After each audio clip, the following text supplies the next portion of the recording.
I wish I knew how to quit you. Then why don't you? This is Codependent Content, a podcast where my partner and I discuss the TV shows, movies, and video games in which we've formed an unhealthy relationship. My name is Mattias, and my co-host is Shannon Riley. Join us each week as we try to make sense of the media we continually give our hearts against our better judgment, and commiserate with us as we struggle and fail to let go of the characters, stories, and worlds that we are entangled with. Because just when we think we're done with content, it draws us back in. Welcome, everyone. You might see my cat running around in the background. Where I know there's a dog trying to get at her. And yeah, that's currently where we're at, because we're recording this live from our studio at home in Valley Village, California. Pew, pew, pew. It's Monday night. It's Monday night. We had a very interesting weekend in California. It was just rain and apparently blizzards. Yeah, it snowed somewhere, some shit. And no one can drive. Let me tell you what, I hated it. We stayed inside. We had tickets to go to an improv show that we were really looking forward to. We were like, I don't want to go to Koreatown. I was like, I don't want to go outside. I'm not going to do that. No. I don't want to get stuck in water. I wouldn't with the Jeep, to be fair. Like, we would have been fine. But finding parking already is hard enough. Yeah, according to Twitter. So we said, no, thank you. But we stayed in like normal, and we watched The Last of Us, and that's why we are called Codependent Content. See? You see how I brought it back there? It's a nice full circle. And made it great. So, hey, welcome. Hey. I'm glad you could join us, everyone out there listening and watching, and anyone here live. We do record this live right now. There's going to be times where we're not going to record this live, and that's why it's so inconsistent. But we're trying. We're trying to give us an outlet, maybe, if you want to listen to it live. It's whatever. Yeah, so we watched... Cat, please. We watched The Last of Us. We had a very good showing. Are you excited to talk about this episode, the one that you've been waiting all this time for? You know, I've been waiting for weeks for this episode, and Mattias can attest to this. I did not cry during the episode, and then 10 or 11 minutes later, I was just crying in the kitchen. So I have some feelings percolating. Great. It's great. This has to be a quick podcast this week. The past two have been 2 hours long. Oh yeah. And over. And we can't keep forcing people to listen to us talk for 2 hours. So it's going to be a little bit shorter today, mostly because I also have to check in for jury duty at some point. Because this week I also have jury duty. Oh my gosh, so we'll see how that works. Hello, welcome. And so a couple of notes just as we do to get everyone started. As we normally do, you can email us anytime you want, codependentcontent@gmail.com. You can find us on TikTok, socials, wherever you want to find us. All the links are down below in the description. If you're finding us on the socials, then we are Codependent Content. I do post it on my social media, and that's how we've been getting viewers like you. We're currently up, Shannon, to 400-ish listeners. A week? At least this past week. Wow. 400 unique listeners. Again, that could probably be more like half that. So if you are listening to this and you feel like you're all alone, don't. There's probably about 200 to 400 of you also crying along with us. 400 sobs arise in the night. And that said, feel free to join us and communicate with us and send us emails. Like this email that we got from, and I didn't have it pulled it up, so I'm gonna... Oh my goodness. Should have done that. You goob. It's email from, I hope, Rebecca Meyer from Argentina. Hello. We're all over the world now. All right. We're a International worldwide podcast. Rebecca sent us an email in regards to the fuck counter. I hope that's within the how should I say, the 15 minutes for YouTube that allows us to to have this up without demonetization. I don't monetize anything anyway, so I Yeah, don't you even know know what? why I care. But like, you know Fuck what? it. If you don't like us, YouTube, it's because we curse in the first 15 minutes or whatever. But yes, this in regards to the fuck counter, Rebecca said, I've been listening to your amazing podcast since episode 4, and I simply love it. It's definitely better than the HBO one. Wow. Nice. Listening to the last episode, I got curious and counted the fucks again. I've got a few more than what you said, but maybe I've counted wrong. I'll attach proof, and you might have different criteria to select which fucks count. So this is not a correction. I just wanted to find an excuse to write to you. You know what? That's great. I love it. We love it so much. And there is proof. I can say there's like a whole table. You probably can't see my phone, but there's like an Excel sheet with their numbered, insert. and it has the actual quotes, and then has a timestamp for each thing. Oh, wow. And you know what? So first things first. We should clarify. The fuck counter is literally the fucks. Just the F word. Yeah. So, unfortunately, Rebecca has included some other curse words that are not fucks. That said, she did confirm that we had 13 last week, which is great for me. So, 13. And I love having the confirmation that we didn't have the right amount. Because as you'll see this week, we blew past that number within the first 15 minutes. So having that confirmation is really helpful, and I really enjoyed that, Rebecca, because without that, I'd sometimes, who knows, I lose track all the time of. Did Rebecca only include Ellie? Just Ellie, and that is also another thing. I think just Ellie, as far as I can tell. Cool. Yeah. So yes, it's Ellie specific. It's fuck specific. To be fair, if we had counted every single Ellie curse word, it's too much. That would just be the podcast. Yeah. Because we could talk about that all day. But I love how I don't even have the time to remember where I got the F words. So the fact that all these are in quotes and it's in a table sheet, I kind of wish I had this every week. You don't have to do that, Rebecca. Please don't. But also, I guess if you want to keep us humble, this is a lot of fun. I really like that. Anyway, she also said she's having enjoyed your deep analysis of each episode. I want to let you know you're killing it with your previous knowledge of the games. Your insight is so rich and entertaining. Hope you keep up the good work. And remember, when you're lost in the darkness, look for the light. Rebecca, I love you. So that's a little bit of an email we got. Yay. A nice little email. And I'm glad I'm not the only one enjoying that Ellie curse word. We're going to blow past our fuck counter. Oh, yeah. Ourselves. We're going to do some damage today. Anything else? Any thoughts since last week that you wanted to talk about, Shannon?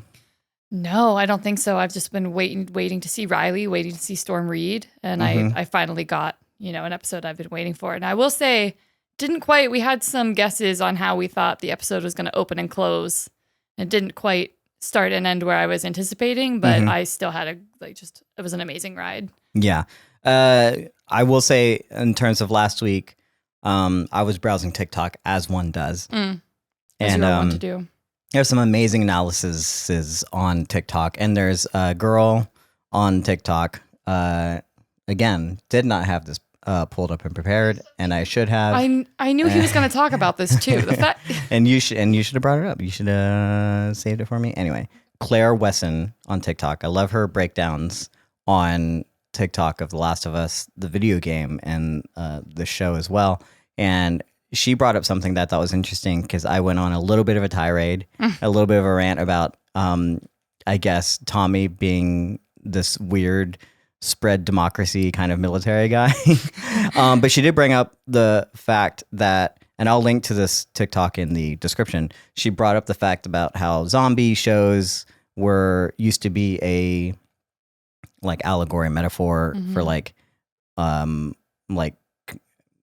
conservatism kind of thing. Zombies were very much like a replacement for, I guess, right-wing conservatives. I'm using the wrong terminology, but that's basically it, right? Yeah. And so for a long time, that was like the history of where zombies came about, and this kind of prejudice and bias kind of viewpoint, and that's what it was. As well as, I mean, we already know capitalism is also a metaphor for zombies, has been used in the past with Dawn of the Dead and stuff. But this was very specifically started as a allegory for like conservatism, and how if zombies stand for like conservatives, what am I saying? Yeah, you're right. Conservatives. Conservatives. I said tists. And conservatives, and then FEDRA is on the opposite spectrum of the liberal or the like democratic spectrum. And then so that would make the most ideal place that we find in the games and in the show, and especially last week where they talked about you're in a commune. This is communism, and how that becomes like this weird like middle ground, you know, where FEDRA goes one way and then zombies go another way, you know, and it becomes an attack from like two different fronts, and it's very extreme. And that's something that I hadn't considered, and that was something that was brought up very beautifully by her. I'll link that TikTok, and I think it's something that should be worth considering in what this show is trying to tell us, and especially when she ties back the clues to, you know, the first zombie attack, which we had brought up, was from a very almost religious, conservative like household, you know, in terms of what we see in the show. Right. And again, I just find that very compelling in terms of, okay, so we're representing a little bit of politics in our zombie show, which I know is hard to fathom for some people, but it is very much interesting to look at the different extremes and then what is the ideal like middle ground, especially in an apocalypse when everything resets, things like that. I find that very interesting. You have any thoughts on that? I had never thought to consider zombies as a political stance, but Claire has so many great like breakdown videos about it. It's just not something that I had thought about. You know, you're just along for the zombie ride, and it's an interesting layer, just another layer in the emotional onion that is The Last of Us. Great. Well, let us move on to this week's episode. Episode 6, Left Behind, named after the DLC, which was another, technically a separate DLC, stands for downloadable content. So a separate game almost from the first game. It came out sometime after, I want to say. Again, this is your spoiler warning. If you have not played the game and you have not seen the episode for some reason, and you don't want to be spoiled about the episode, we will be spoiling things, and we will be spoiling things in the game that happens from within this episode. We won't try and keep any spoilers for future episodes and future things in the game separate, and we'll save that for a different part of our conversation later on in the episode. But for now, this is your spoiler warning is for this episode. So please, for some reason, if you haven't watched it, please just go watch it and then come back. We'll wait. So yeah, let's dig into it. We open up with, the remnants of what happened last episode. Who would have thought? Joel's not dead. Joel's not dead. He's dying though. He's bleeding out pretty profusely, but he's not dead yet. Looks like Ellie put him on a sleeping bag and dragged him with the horse. The horse helped. Oh, you're right. Yeah. The poor horse stuck in a garage, still got snow on him. Just has to stand there with the sleeping bag attached to him, I guess, for a little bit, because Ellie's got more important things to do. Ellie's got shit to handle. Like go through her life trauma. Fuck. Okay, well, first off, before we get there, do we think? We're led to believe this, I'm assuming. Did you think she was going to leave? No. Did you think Joel think she was going to leave, I should say? Oh, no. Yeah. Yeah. Yeah, I do. Think he was crying for Ellie? No. I think he was crying for himself. Oh, why do you say that? I think there's a huge part of Joel that really wants her to leave him and go be safe, because he knows that it's a lost cause, and he knows that Ellie has said, like, I'm fucked without you, and the best chance of salvation she probably has next is Tommy. But watching the thing you love walk away from you while you're bleeding out and like probably slipping in and out of consciousness. I think there's a little bit of sadness for himself too, that he's losing this connection, or he thinks he's about to lose this again. Yeah. So it's not just for himself then, but a little bit of like losing Ellie. Yeah. Yeah. I think the creators would agree. Yeah. Oh. Yeah. So that that one little tear. Oh.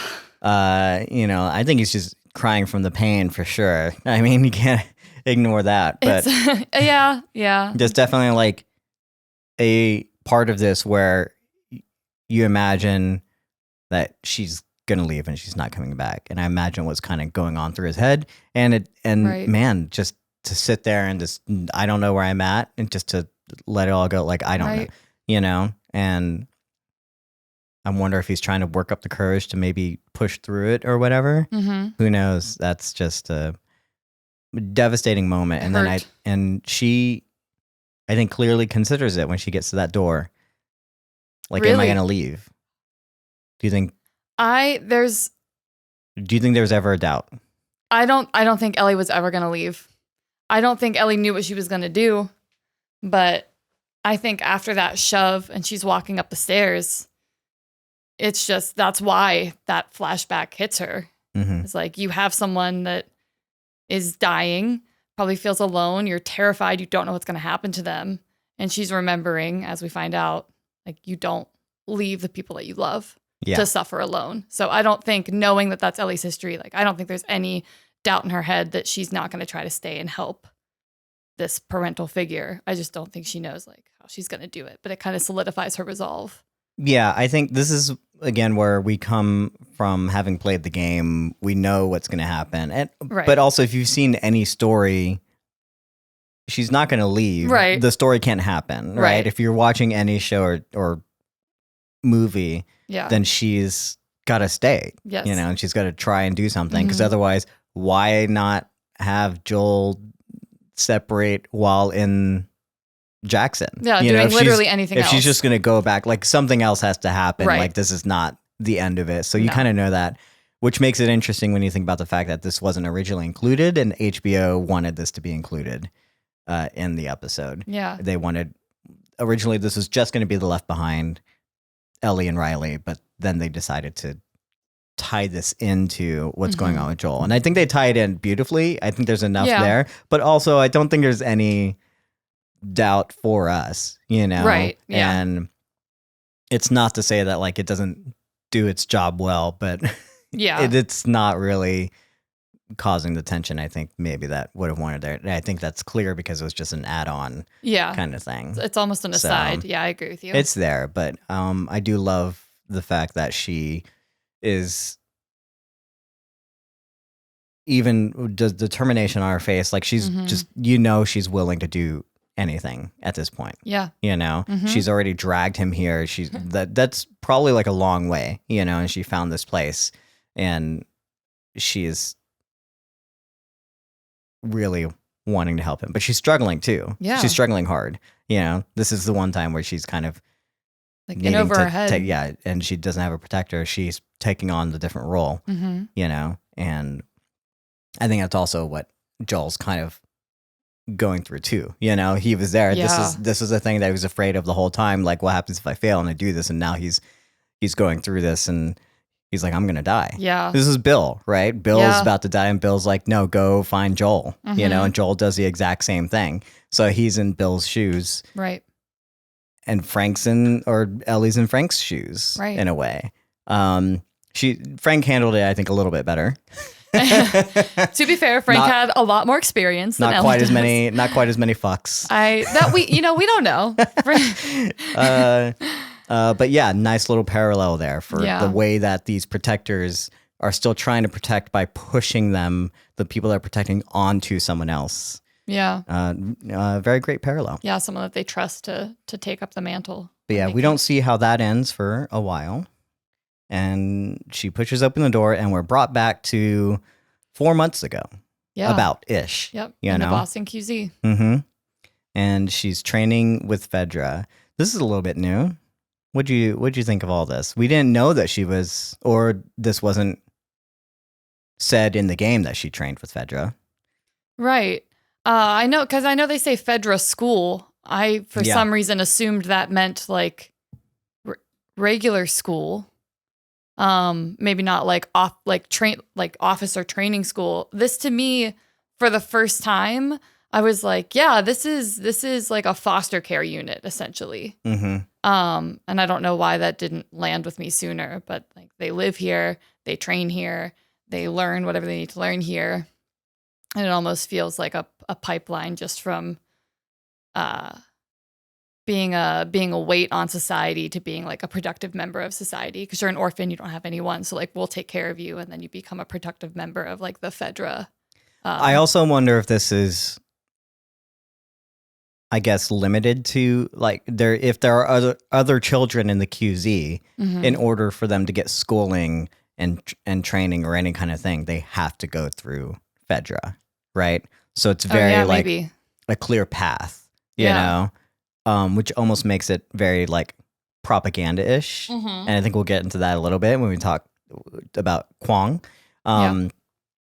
This is very much like these are kids not only who don't have anything, but they might have someone, but they're, in order for them to get this training or whatever, they're being forced to become FEDRA agents, like in whatever capacity. Yeah, officers. Yeah.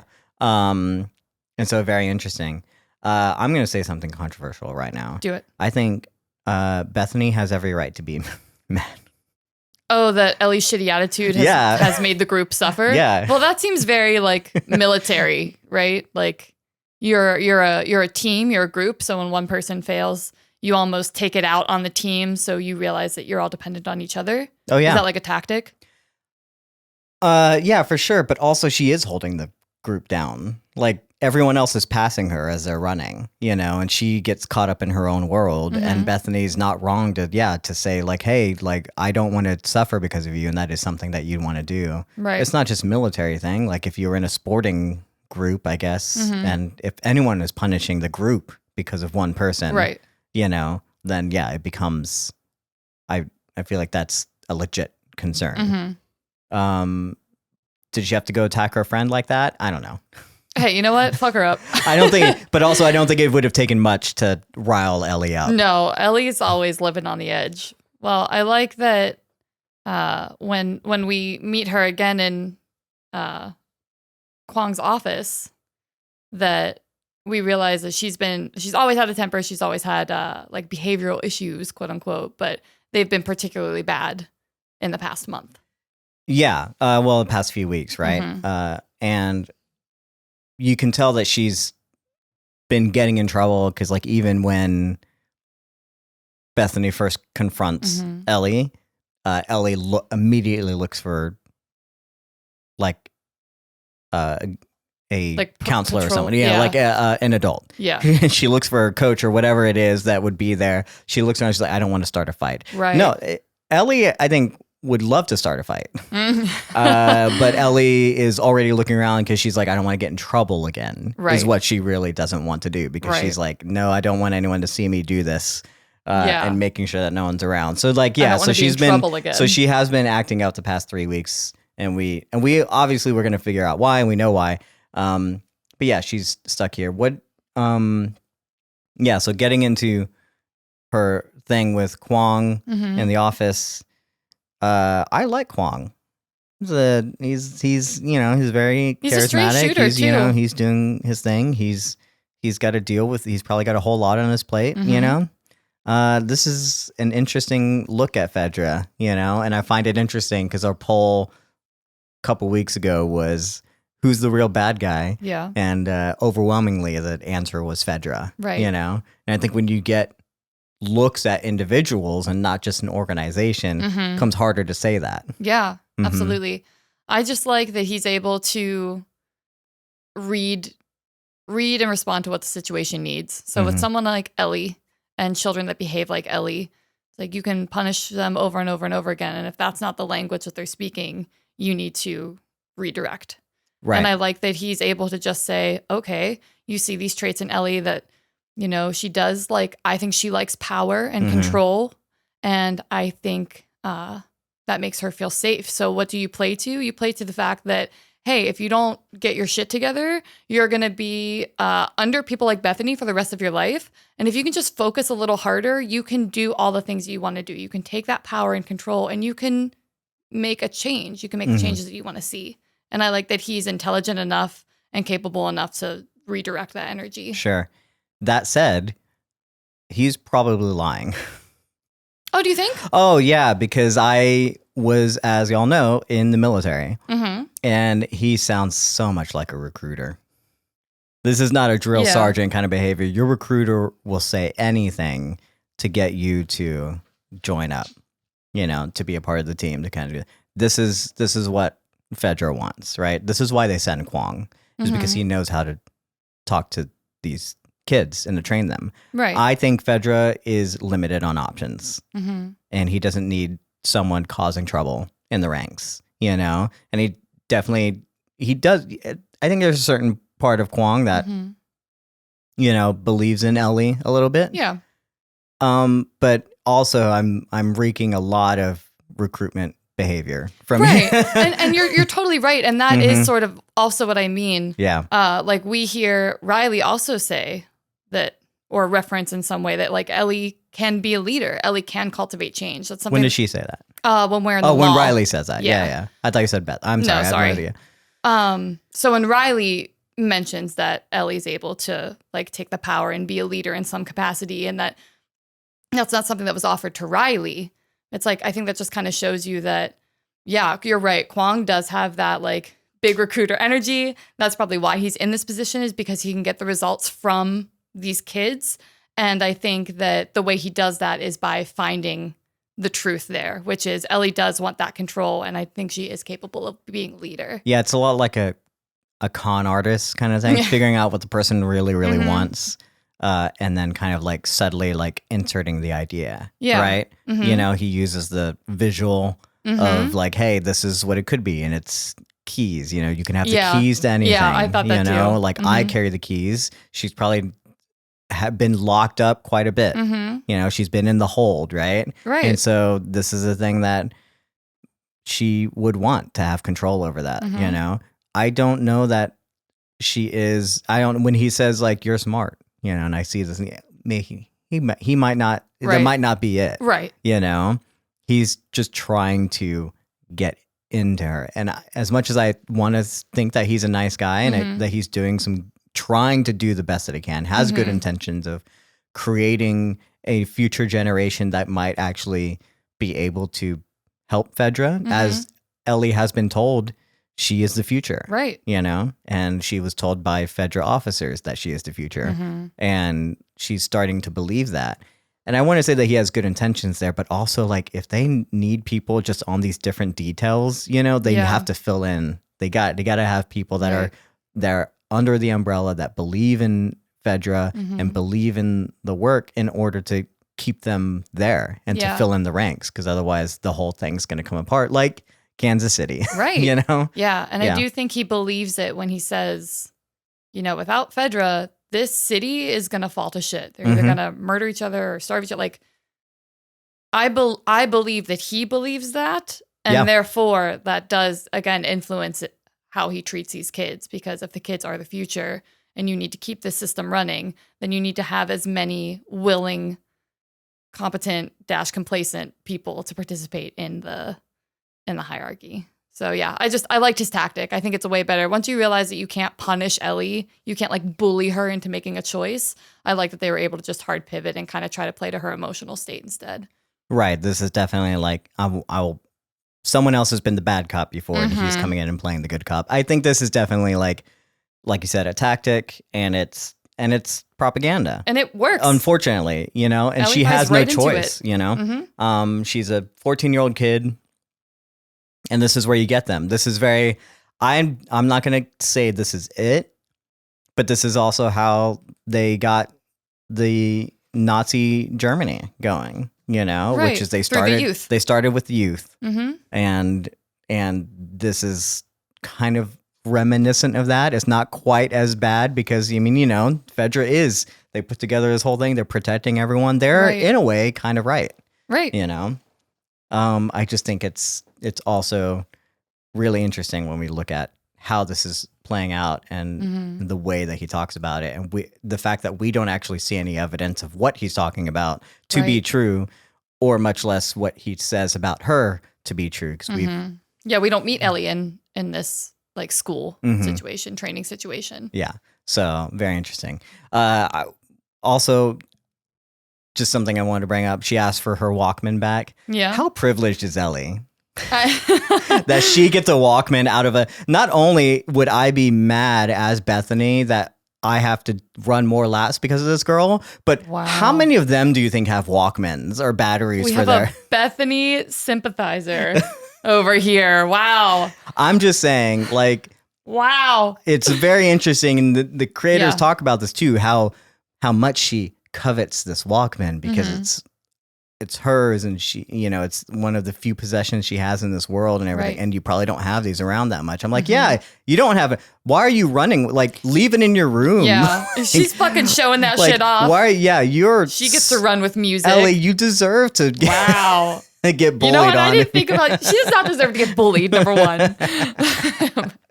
Bethany. I just think that, like, when you. This is also another thing when that creates tension. Yeah. If that was a reward once, like, sure, maybe she found it or something, maybe it was gifted to her, who knows or whatever. But if that was maybe like a reward for things that she had done before, maybe she is smart, she is capable, and they gave her this as a reward, that causes tension within a group whenever they don't get that, you know? So she is better than them, And I feel like you guys started this.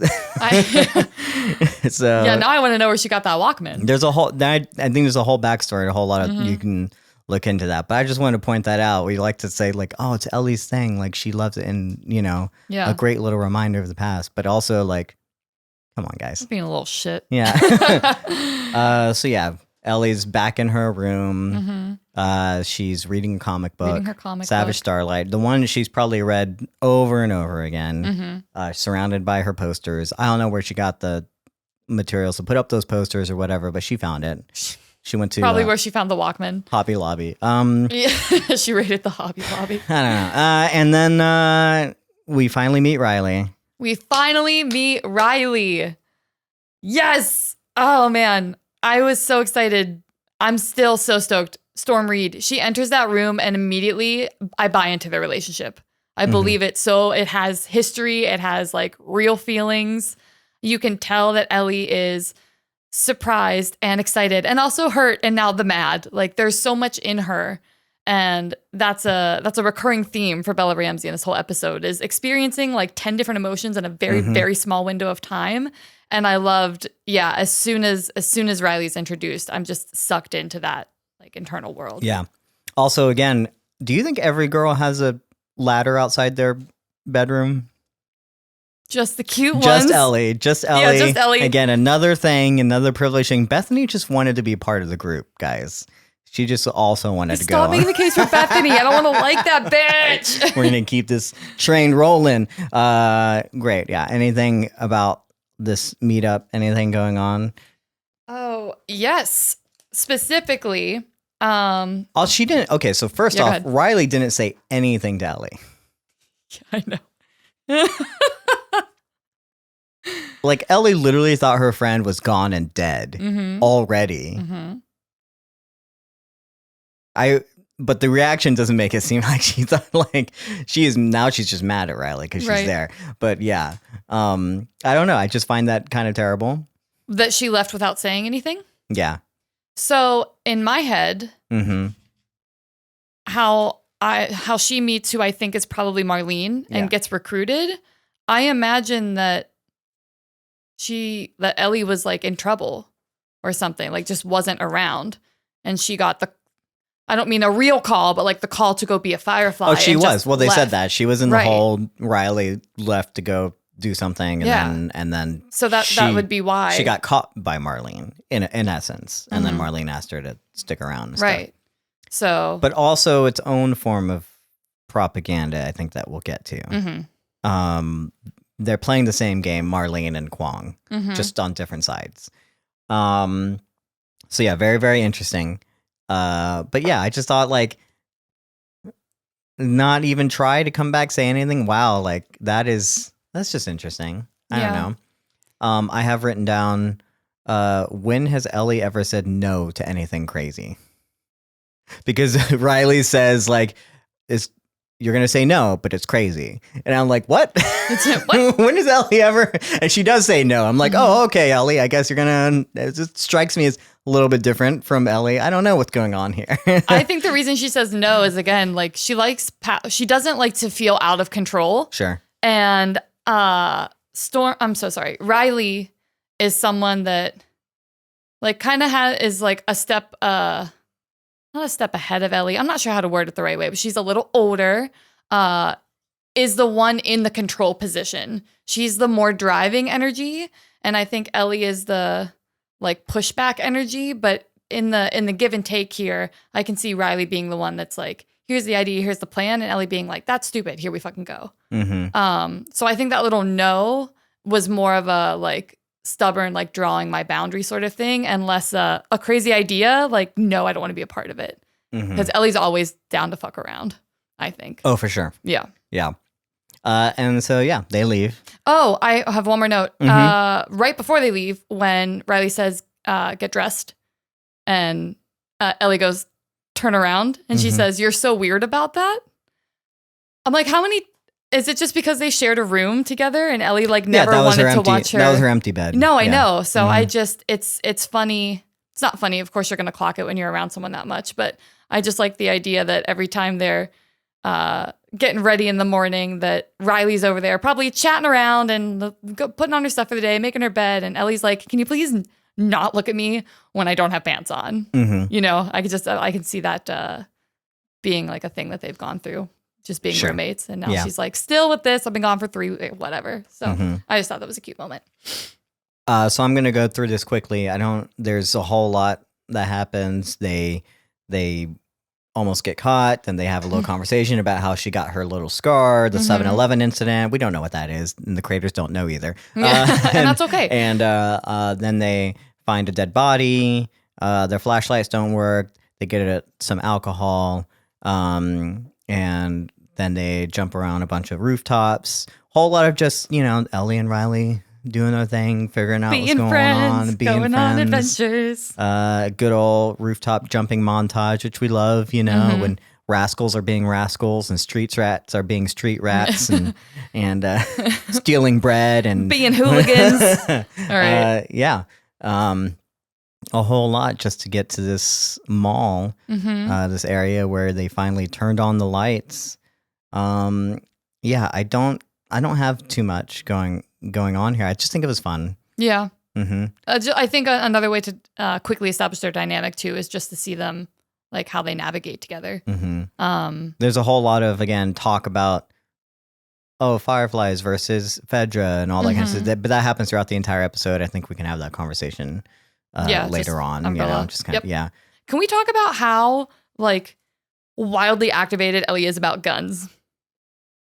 It happened so much earlier in the episode. Sure. I glazed right over it, but of course she finds out you have a gun, and the first thing this bitch wants to do is just touch it. Like, here's also why I think that there's no, like, whatever they're training these kids for, they're not training them for any actual, like, policing or anything. They're just training him to do, like, this is propaganda. She's not going to become an officer or anything. She's going to she's going to get the same detail as Riley. She's going to go and become whatever, because they don't even know, they haven't taught her, like, how to use weapons or anything, which also is really interesting that Ellie would even be scared to get blown up by anyone, because, again, they're not, what's interesting is FEDRA's not teaching these girls, I guess it might be all girls kind of school version of this. I don't know. I didn't see any guys there. They always say, like, hey, ladies, lights out kind of thing, so they're not teaching any of these ladies to be violent, to use weapons or anything, which is really interesting from FEDRA's. If she hasn't seen a gun, she wants to she also says that she learns or was that our conversation? Didn't she say, like, that she had seen a gun at FEDRA and that's how she knew? No. They did teach her. Oh, you know what? They did when Joel was teaching her. She's like, this is who taught you how to do that? Yeah. And they did FEDRA, So maybe they did. Maybe they taught her how to, like, hold a gun, but that's it. They're not going Maybe, to assign yeah. guns to children. Right. That makes perfect sense, you know? Yeah. But they're not going out and like shooting them. Yes, and like training like, on a them. whole lot. You Yeah. know, she obviously hasn't shot the rifle too much. She doesn't know how to Right. hunt. She doesn't know how to do anything. They're teaching them enough Like basic. to like know. Yeah. And to me, as a gun owner, that is wildly like irresponsible. Like if you want someone to be an officer or anything, like treat them like the danger of it. Don't just give them like a little bit of a lesson and be like, okay, great, this is here whenever you need it, because that's why we get bad cops and people escalating force for no reason and all the things that you don't want. Because the more you know how to use a gun and the more that you understand it and like train yourself to like not resort to that kind of thing, then you will know you won't resort to it as the first thing. Right. You know? Yeah, like her fascination with the gun is, again, very dangerous to me. Yeah, no, I agree with that. Like I have very, very, very limited gun exposure. So of course my first instinct would not be like if there were a gun to pick up to defend myself with. So this is gonna sound stupid. Like if the safety's on, I don't know where that is. I don't know how to take it off. But with Ellie or with people in that situation, if you give them just enough knowledge to let them feel like they have control, I do agree with you. I feel like that's more dangerous because they think they have all the tools that they need, and then like accidents or other things can happen. Oh, for sure. Yeah. So that fascination that you're talking about to me is just like shows me like how they do not train well in this. And that to me is like irresponsible and stuff and like causes more problems than it actually solves. Right. You know? What do you think Ellie's fascination with guns in particular is? Because we already know she's vicious as shit with that knife. Like, why do you think she is so drawn to guns? I mean, she's drawn to violence in essence. The Mortal Kombat shows that, you know, she like loves it, you know, and she has like a morbid sense of humor, you know, like they talked about the creators, how like she's the one that laughs with the dead body, you know, and Riley doesn't, but maybe she does, you know, kind of thing. Like, but it's Ellie who is curious about it. I think it's just Ellie grew up in a different world, you know, and I think that she grew up not understanding what the world has gone through. She didn't lose her parents the way that Riley lost her parents. Like Riley knows what it was like to have a family and what it's like to lose them. And she probably lost them to infected. If not FEDRA, I don't think that would be the case. She wouldn't have been training with FEDRA, but she does have like a conflict with FEDRA in her mind, you know? Right. She doesn't, but so I think it's more likely that infected or bad people did something to the family and she lost them. And so everyone else has this like shared trauma that they know of that has gone on for generations. And Ellie is coming from a perspective who doesn't realize that. She's just a normal girl growing up in a world that is this thing, and she doesn't understand why any of this, why everyone's going around like this. Yeah, she doesn't like know what she's missing almost, because you can't miss it if you didn't have it. Yeah, and fascination with gun is this weird fascination with violence, being in a violent world, but the fact that she can't handle it, like that not handle it, but she's not allowed to have it. She's never allowed to have it, and yet we're in this world where we know people are getting blown up and people are like getting shot and people are getting bitten, you know, and there's a thing that can protect you, but she's not allowed to use it and she doesn't. So there's a whole lot of reasons, I guess, why. I don't know why anyone is just like so fascinated, but it's also like a kid thing. Like, oh, you got this adult thing, you know, I want to see your adult, you know, like thing, like the whatever, you know what I'm saying? Like, so it's not, you know, it's just kind of always kind of there. You know, she wants to be treated like an adult. She doesn't want to be treated like a kid anymore. Right. You know? And Riley got to have a gun. Yeah. And so that's why she's like, can I have a gun with Joel? Can I have a gun with Tess? You know, like she's like, I want to be like Riley. Yeah. We don't know that. Right. At the beginning of the show. Right. But we're understanding now that like it's because this is almost like a sign of adulthood. Yeah. In this world, it's like, oh, you grew up, you had your bar mitzvah, here's your gun. Here's your gun. You know? Yeah. Maybe plays into her control aspect a little bit too. If kind of like what you were saying. This is like the adult thing that you can have. This is what the person you are looking up to has. And it's also a thing that when you need protection, the people who are in charge use. So I can see her also kind of wanting maybe a little bit of that self-agency, because she is just so used to kind of being by herself or like ragtagging with one other person. Mm-hmm. Maybe there's a little bit of self-agency want in there too. But yeah, I just wondered. I feel like TV show Ellie is a little more excited by violence. Like I think we're seeing darker pieces of Ellie in the first season of the show than we were in the game. I feel like in the game,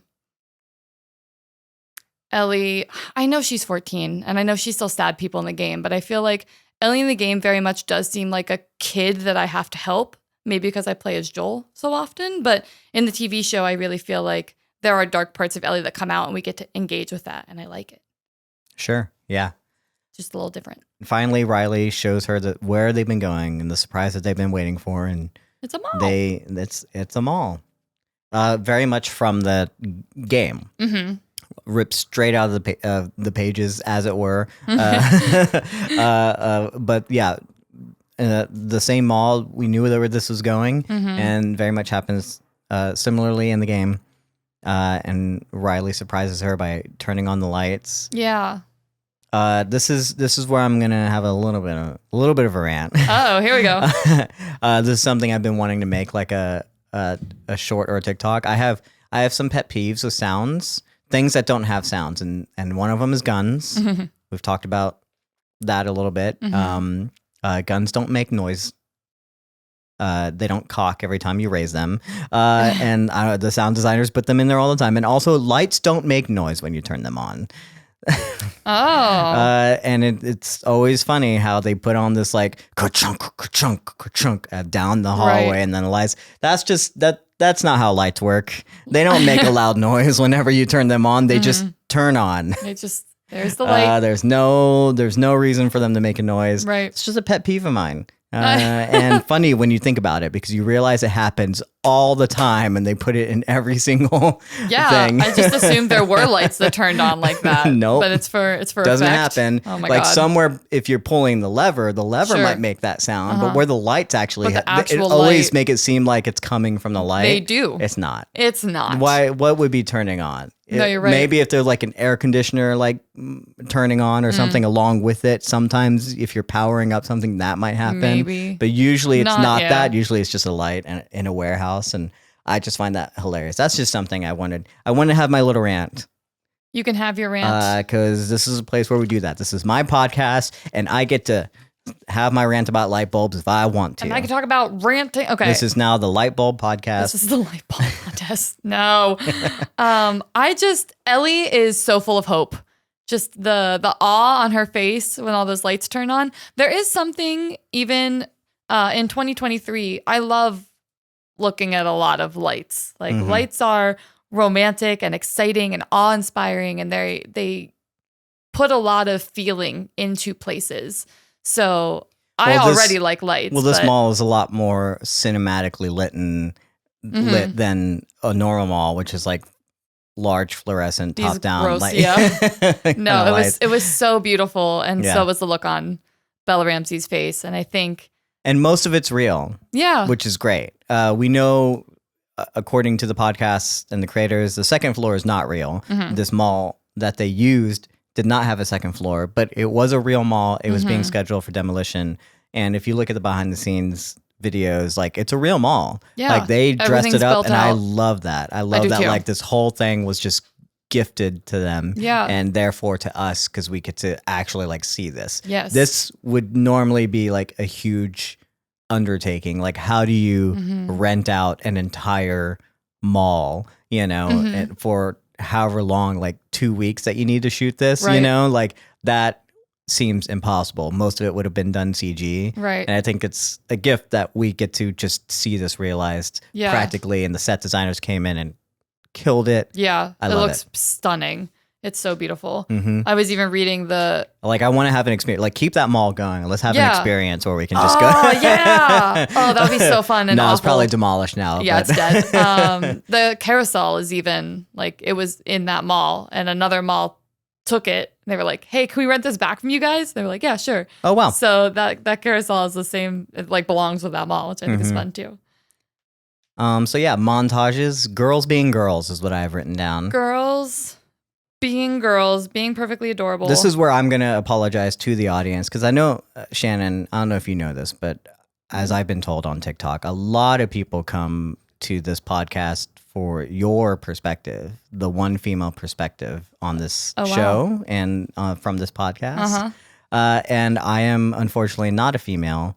That's okay. And nor did I have, a budding female friendship, growing turned up, kind of romance, like turned tragic death kind of thing. It's backstory. Very different from my perspective and what me and my friends might have done. Right. Even though the show was written by a man.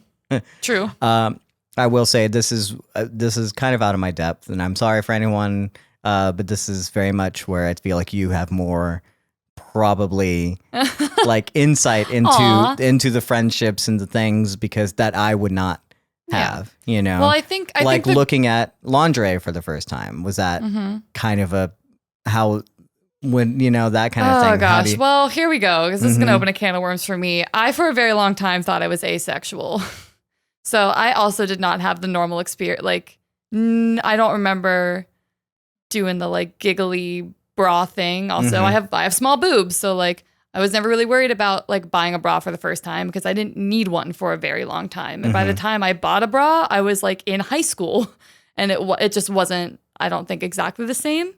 But what's even more important here, I think, and is a place where I'm sure you can pull from your own experiences, is this isn't just two female friends in their young adult life. This is two young people discovering like love for the first time in their first capacity.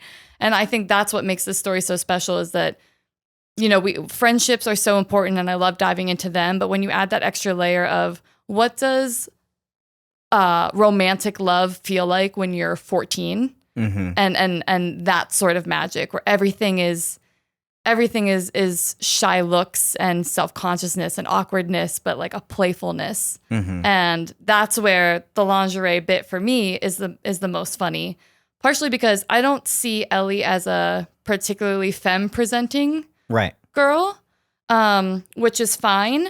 And I think when Riley says, oh, I'm just trying to picture you in that, I think she's coming from like a little flirtier. Like it's funny, it's coy, but like a little flirtier. And Ellie takes it as like, she couldn't see me in that because I would look stupid in it.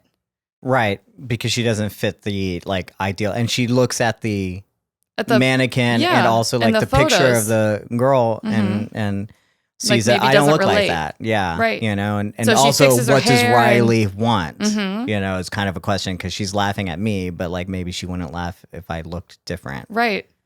So just that little bit of shyness there too. It's like, oh, fuck. Yeah. A little bit sad that we, even in the apocalypse, we can't escape that billboards. The male gaze. It's exhausting. And how. What I do love, though, about this relationship is that it is literally just them being themselves, that they have grown up in a time the past 20 years where, in the same thing with kind of like Bill and Frank, even though Bill and Frank grew up in a different time where like even marriage wasn't legal, gay sex wasn't even apparently like legal, until like 2005 or something in certain areas, and so it was very much still kind of frowned upon, and they know where it comes from, but they could just be themselves, and that was like a happy thing. And here these kids haven't even grown up with this kind of, I don't know how much prejudice has been had, but I feel like in Apocalypse maybe you won't have a whole lot of time to be like this kind of prejudice. Maybe you don't have. But they also are like, they're not inundated with like different messages like all the time like we are today, you know, of like what like a female should like, what a male should be, you know, all these kinds of things. And also, so they're very much coming from a perspective of, as you said, this is just young love. This isn't young coming out gay love. Like, is she like, you know, it doesn't matter. Yes. You know, she could like a dude, she could like a guy, it doesn't matter. It's just not me. Yes. You know? Yes, absolutely. I felt that too. It's something I noticed as well, is that it doesn't read to me at all like the fear of having a crush layered with the fear of I'm like admitting a sexuality. It's literally just, this is the first crush and like I'm gonna maybe make my move and kiss him and like no I'm not, and that could be anyone at any age, like, you know what that feeling is.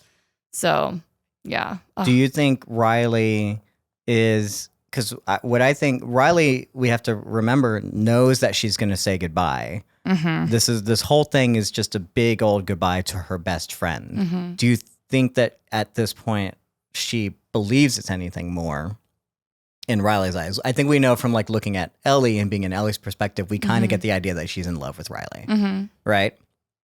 Or at least this is like her first love. She definitely looked up to her. She's like 3 years older than her, and she definitely has a respect. Like, Riley was kind of like her, also kind of her protector, you know. She's the one that fought for her, you know, kind of thing. So they're not just best friends, but I think it's clear to see why Ellie kind of like was infatuated with her. Do you think that was ever replicated from Riley before, or would have been? I can see. Ellie's not stupid.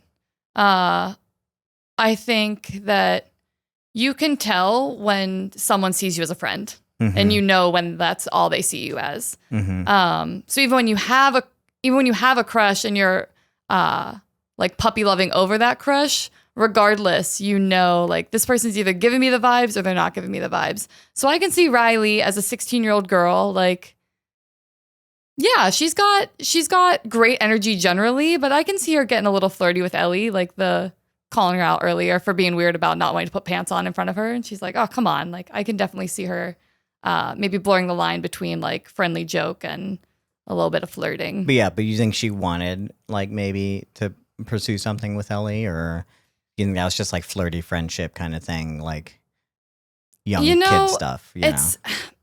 We know she's going to turn 17 soon, and she's going to start a detail. So I don't know at that age what she's thinking. If she's thinking like, oh, I'm in love with Ellie and I'm going to, you know, this is going to be a long-term thing, especially again as an almost 17-year-old. But I do think there just is that connection there. And whatever that love is and however long it lasts, I think it's palpable to both of them.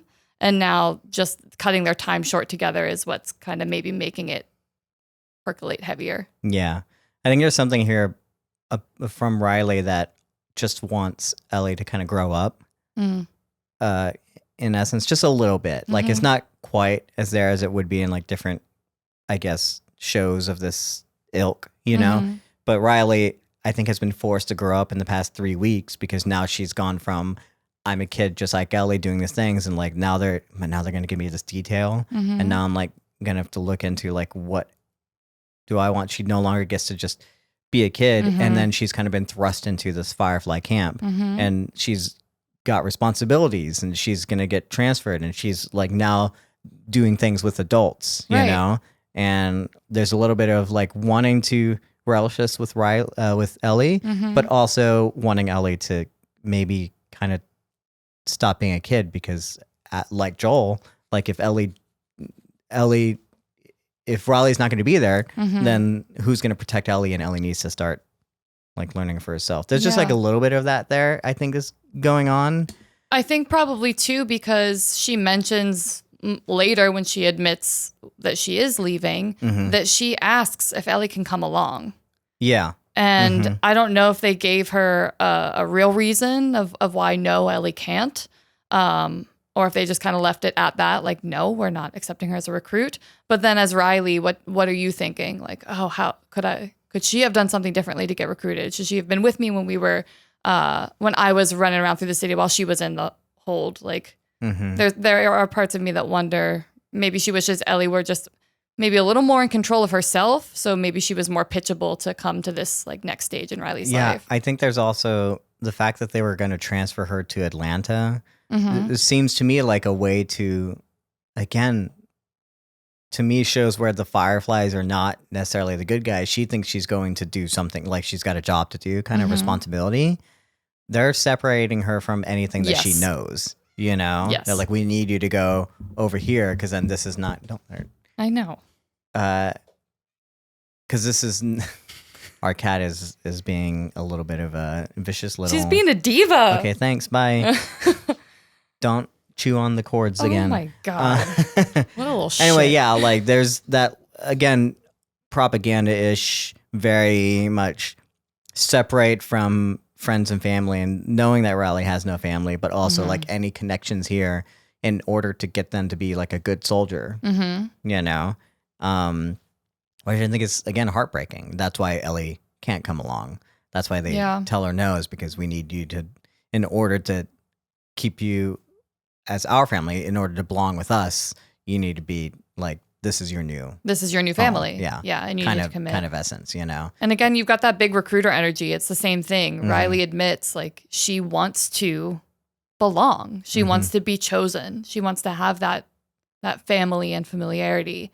And anyone that would see a young person who we know are the future, you would just jump. If there's any sort of, not to also compare these people to Charlie Manson, there it is, who was able to come in and find people that felt like they were suffering or felt that they were lonely or had just something that he could latch onto and play up.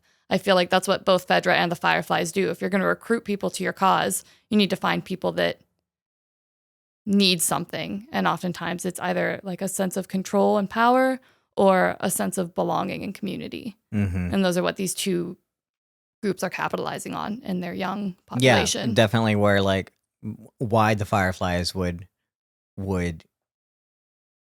be not interested, why that pulls at Riley and why FEDRA kind of pulls at Ellie, you know, in the sense of, like you said, control versus family kind of thing. Yeah. But again, it's just preying on what kids want, you know, right. Figuring that out.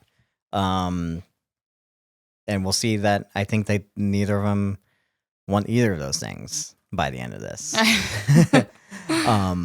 They just didn't know where else to go. Right. You know, I think Ellie does kind of, when they're separated, they push themselves towards the thing that was available to them. You know, and Ellie was actually like starting to go there, and she was starting to believe it. Right. You know, and then Riley also started to believe like in what like the you buy into Fireflies the are telling her. mentality. Yeah. Yeah, so we get these great montages, again, ripped straight from the game. The carousel, the photo booth.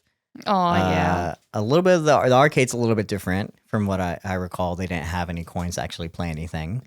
Okay. The machines were just like free to play or something, you know, and stuff. But and then the Halloween shop. But the book, more fun because they find the book and the pun, no pun intended. Pun 2, volume 2. Yeah. Love it. I did like that. I read every single joke the first. Oh yeah. Oh my gosh. Yeah. They only get through 3 here, but that's okay. Oh man. Yeah. When we played, he's not kidding. When we played and we got the pun book. Yeah. He's going for it. Love how they didn't know what a screenshot was. Yeah, that was funny. And then we get this thing. I mean, is there anything about these montages, you know, the nice things? It's all fun. It's great. It's beautiful. It's showing their friendship. Yeah, it's also showcasing, again, where that romance, that puppy love is percolating in Ellie with all of her sideways glances and those moments that get more and more frequent as the night progresses of the like, will they, won't they kiss? I like that a lot. It really started becoming apparent to me on the carousel when Ellie's just like staring lovingly up at Riley, who's just riding that fucking horse. And after I think it's after that. No, it might be after the arcade. I apologize. It's after the arcade, but there's that moment, there's that charged energy where they're kind of looking at each other. It's a Mortal Kombat thing. And she's like, oh, hey, I should, it's getting late. I'm going to be up in a few hours. Like I need to go. Just that fear of like, it's just getting too close. And I think in the podcast that we listened to after the episode, she's always creating distance. Like when Riley catches her on the stairs, Ellie's the first one to break away. And in the photo booth, Ellie's like, okay, now get off me. And there are moments when Ellie feels that if she gets even an inch closer, like she's going to snap and kiss her and like fuck up their friendship. So I think this is her last little attempt at being like, okay, I really could have just kissed that girl right on the mouth and I'm going to need to go home before I hurt myself. And I like that Riley's like, bitch, you're not going anywhere because I got you a gift. And like she knows exactly how to like entice Ellie. Well, sure, but she needs to because who knows? I mean, it's definitely like because she knows if the night ends and Ellie just goes, she's not going to see her again. She hasn't revealed that to Ellie yet. Right. For sure. Like, yeah, a bunch of different things going on there, you know, and the kind of creating like the perfect night. Mm-hmm. And then we get to, she does give her the gift but Ellie also finds the pipe bomb and she's mad because she's probably she knows where the fights and explosion happens. Who knows how much of that is true? Mm-hmm. Who's died, who hasn't died, who's like whatever. I don't know what they have. These kids have been told how the propaganda is like seeped in. Mm-hmm. You know, this is definitely like a battling of like two different mindsets, you know, going on. It's not even Ellie and Riley. It's just It's just the FEDRA, bigger world they're part FEDRA of, and the Fireflies. Yeah. And we go from, you know, wanting to have this amazing night to having to have a breakup in the food court. Yeah. You know, and a very sad moment and very teenager. In the 80s. Of course, you're going to have a breakup in the food court.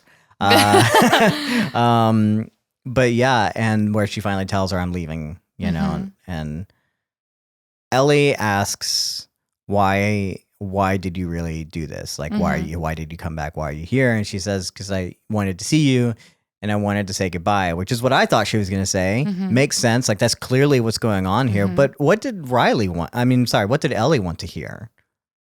I don't want you to answer the question. Sure. I want you to answer my question. Yeah. Are you asking because you don't know?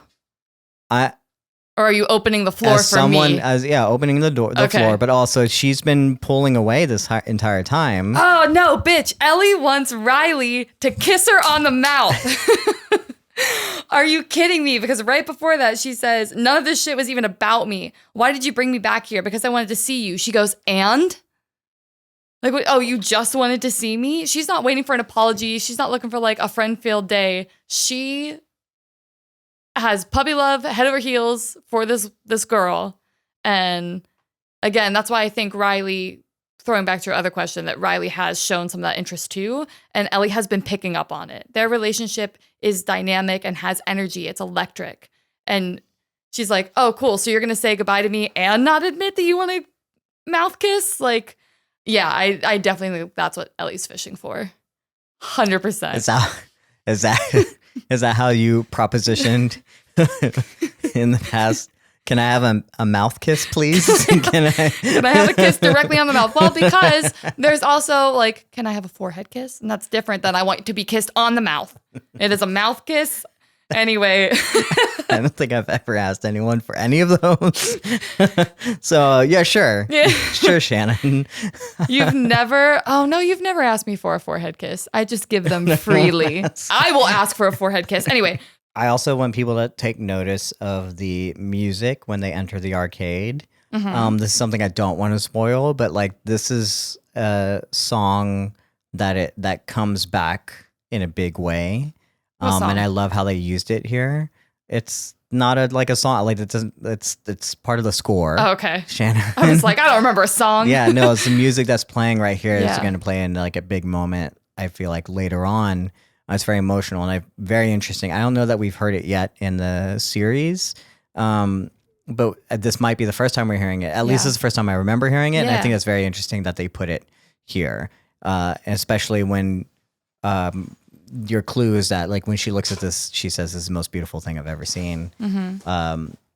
And we're gonna get. I feel like they're very clearly trying to connect this moment to like another moment later on in the series, and I think it's just gonna be another beautiful, heartbreaking thing when you think about like the last time she had this feeling, you know, the next time this music comes up. But yeah, I'm not gonna spoil anything. Oh no.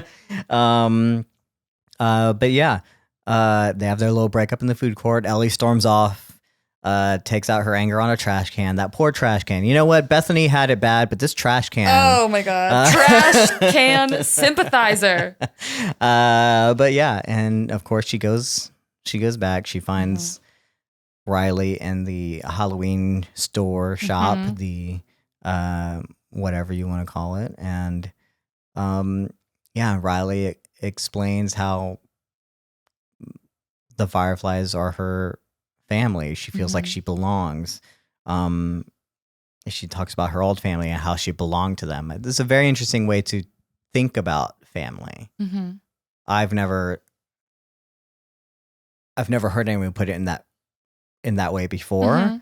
But I thought that was like somewhat beautiful, somewhat sad, you know, somewhat kind of tragic, you know, that was so much like a part of her identity now. It's just this belonging, which I think a lot of people do go through life wanting to feel. I've heard it presented to me that feel loved is to belong kind of thing, you know, or to love someone is to, you know, I think it's not the exact way, but that's kind of what I've been told, you know, or to want to seek love is really just to need to belong, you know? So yeah, I love that she puts it that way, but it is really sad that like this only way that she's felt like she belonged, besides probably with Ellie, is with this group of fascists maybe, or like like terrorists, I guess. The fascists are the FEDRA and then the terrorists are and Ellie just kind of pushing back on that, being like, hey, I chose you first. Yeah. I chose you before the Fireflies chose you. And now in Ellie's head, I think there's a part of her that's like, and now you're choosing them over me. And she even says, I'm not saying this in a shitty way. Like, you're my friend. I want you to be happy and go, and whatever her direct quote is. But, you know, of course you want to do that and support someone that you love. But of course there's a part of her that's like, fuck, dude, like I chose you. And here I am not being chosen again. And that's such a recurring sting for Ellie. And to see it here as what I think is the first big seed that grows into trauma that she deals with for years of her life is just, it's right here. Yeah. When Riley goes to put on the music, we stick with Ellie for a little bit. There's a look on her face. And that to me this is something I have felt. This is where I can understand the emotion, even if I haven't experienced this particular thing. And that's the look of like, I don't want this night to end. And she knows it's about to. This is the last wonder, you know, and that means that we're getting closer and closer to the end where she has to go home and Riley's not going to be there. How do you do anything to make this last? What do you do and can you do anything, you know? And there's a part of you that wants to just sit there and sulk about it. And there's a part of you that's like, no, I don't want to think about it. I just want to like be in the moment, enjoy it, kind of thing, you know? And that's the struggle. You know, I think for me, it's also been like in nights of like breakup, you know, when you're like, I know I'm going to have this last night with a person and then we're going to go our separate ways. That like hurts, but also is a weird, beautiful moment in itself. And we get later when Riley says like, let's be all poetic and shit and go together. That's kind of like the same like sentiment. Right. You know, it's a weird juxtaposition of emotions. Like something bad and something good is happening at the exact same time. Yeah. And that's hard to like reckon with. But the fact that we as humans can feel that at the same time is also like the depth of our emotions, the depth of our like our souls, I guess, you know, that we are even able to do that is what separates us from other beings, you know, which is really, really interesting. Yeah, I like that a lot. And I think that's also why I like so much when Ellie in her wolf mask is just, in my opinion, watching Riley experiencing this wonderful night again, like heart full of puppy love, so full you could burst. And I think she's contemplating under that mask, like, what can I do to prevent this from ending? Because this is my feeling of belonging. And she takes that mask off because you got to have that mask off if you're gonna kiss on the lips. Oh, wow, a metaphor? And you know, so she takes off her mask, and Riley matches that energy right away, takes off her mask. Like, it's right there. She just, that last little plea, like, don't go. And Riley's like, fuck, okay. That's what all Riley wanted, right? That's why she came back. That's why Ellie's like, why did you come back here? It's like, it was to say goodbye. It's like, no, so you can stop me from leaving. Do you think? Yeah. I think that's what she wanted the entire night. It's the thing is like, that's all I needed you to say. I needed you to kind of like fight for me kind of thing. But instead, Ellie was just continually being like, no, I gotta go. Yeah. You know, I gotta do these things. And like, right, like, and I think Riley, before Ellie did come back, was thinking like, that's it. Now I have to go. You know, like, maybe there wasn't a place for me here. You know, right? I think Ellie almost made a mistake. But yeah, that's all Riley needed. I think, again, we go to the point where Riley was just, she was forced to grow up in the past 3 weeks. You know, she was already on the cusp of like, I'm going to be an adult. 17 is not an adult. Right. But for but this, in this world, you got to, you know, they're forcing her to be an adult. And then the Fireflies kind of like propelled that, you know? And I think everything that Ellie's been saying to her, like also like, why do you believe this? All that kind of stuff. Riley's been trying to convince herself of what she actually believes. And she doesn't want to go and make pipe bombs. She doesn't want to go and blow people up. She just wants to play Mortal Kombat and have fun with her best friend. Right. You know, she doesn't want to do that. Maybe she doesn't want to be with FEDRA either, but she doesn't want to do what the Fireflies wanted. Wow. That's all she needed. Fuck, I didn't read it like that at all. I thought she really did. So, okay. I love that as a layer. I definitely think you're right, that there is a part of her that since she asked if Ellie could go with her and they said no, now she's realizing like, okay, I either have to make this choice of going with FEDRA and leaving everything I know, or maybe like trying to figure it out with Ellie. And the fact that you come back and that person that you're like, hey, maybe this could be the other option to my current option. And then that person doesn't give you anything. And you're like, okay, well, now I don't even have the choice. Like now I actually have to do it.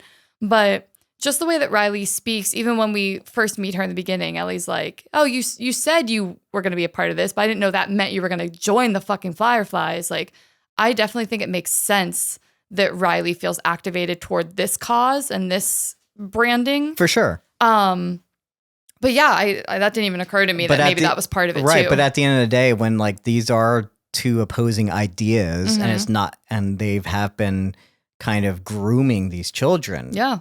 In essence, like it is something where they're not having a choice or a say in the matter, you know? Riley got positioned here and she kind of made it her own and she's protecting a stash or whatever, but it's kind of like the relationship is new and she kind of loves it at first, but then she's realizing like, no, I actually don't want this, you know, kind of thing. Right. Wow. I think there's definitely like a point where she's like, I thought I wanted to be with the Fireflies, but now that I'm with them, they're treating me the same way that FEDRA's kind of treating me. You're on a path and you're going to do kind of what we say kind of thing. I don't know what it is about it, but there's a whole lot of things there that tells me that Riley was having doubts this entire time. Even though she mentions that like she feels like she belongs there and that she's happy that they chose her and now she's okay to choose them. I think two things can be true, you know? And now that she feels like she belongs here with Ellie, then that has... It's just another layer. That's gone over her belonging, you know? I mean, I'm sure there's organizations that you felt like you belonged to. I grew up going to church a lot, and there's a lot of places where I felt like I belonged. Right. And that's where I went to those things. I think where I remember when I was younger, growing up in my small South Texas town, and where there's like churches, like there is a Starbucks in every corner in Manhattan, right? You know, I grew up going to one church and I didn't feel like I belonged there in the little youth group before. And then I had to go to my friend's funeral, who died from a brain aneurysm. Sorry, trigger warning, I guess, for people. I have that triggers anyone, but like I had to deal with that at 14, the same age Ellie, I guess, was dealing with these things. And then after the funeral, I met it with some friends. They invited me to church, and I was like, okay, cool. And I went to this new church, and then I came back the next week and people knew my name. They gave me hugs, and I was like, I barely met these people, but they accepted me, and I felt like I belonged, you know? And so there's very much, to me, like, it feels like there's that sense when you're 14, when you're 16. It's strong. Like, very much I put everything into that, you know, and I believed what they believed, and I tried to become a leader in those things or whatever. Yeah. But I guess I just wonder then, where does the juxtaposition of her, enjoying that sense of belonging, enjoying the being chosen feeling of the Fireflies versus,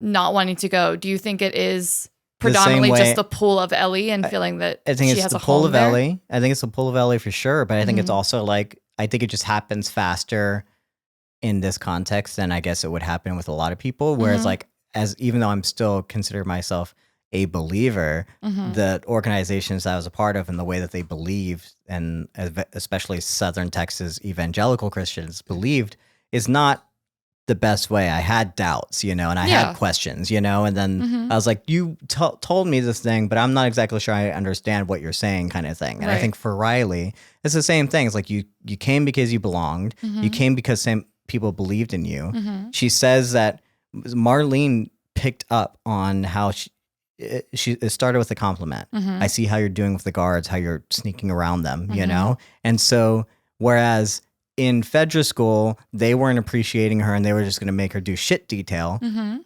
And she wasn't going anywhere. Like, Ellie had the same thing. Ellie had Kwong saying, like, I see something in you. And then finally, Riley has someone say, like, I see something in you, you know?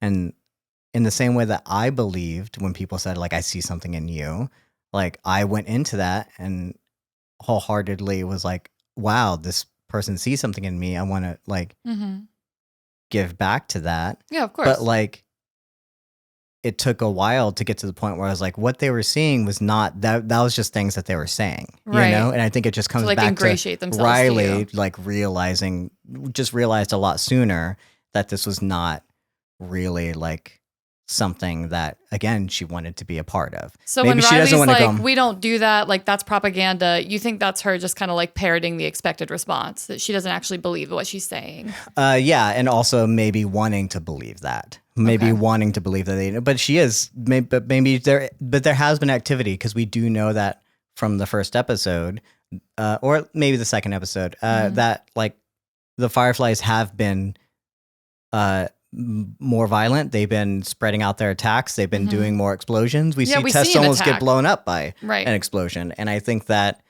to say that they don't do it when people are around is a bold-faced lie. Yeah. But she's trying to be like, no, this is what they've told me, and I'm trying to like believe in it. Like, believe in it, because she hasn't believed in the other thing. Yeah. You know? And I think she's just lucky enough that Ellie came in sooner that this pull was stronger from Ellie to pull her away from that, I think. I really like that point of view, even though I disagree with it. That was really well spoken.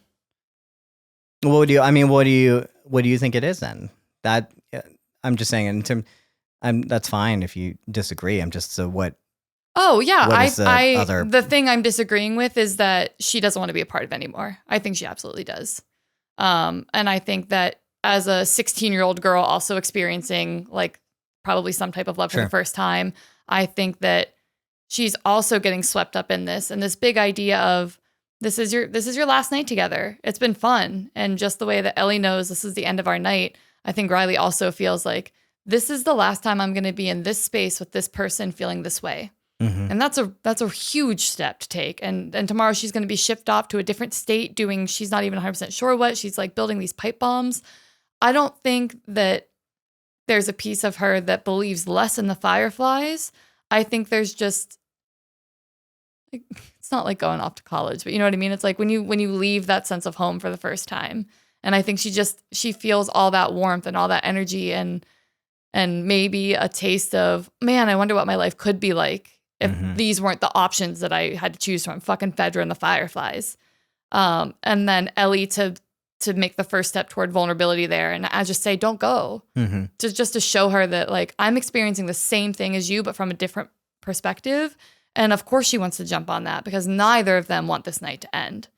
Whether that means that Riley believes any more or less in the Fireflies, I think isn't even the main point. And that's probably why it's like, I didn't even think about it. But the important thing here is that you have two people that, like, are finally admitting how seen they feel by each other. And it's so lovely. Like, they really just don't want to leave that moment. And that's why that kiss is so magnetic and why it's just immediately yanked away from me, because that's what these fucking writers and directors and shit like to do, is they like to let Ellie be happy for a second and then just destroy her. Okay, it's fine. But so that's more where I was coming from with Riley, is that she's just realizing the weight of the choice that she's already made, and making the choice to say goodbye to someone that you are feeling that connection with is just, I think, probably heavy.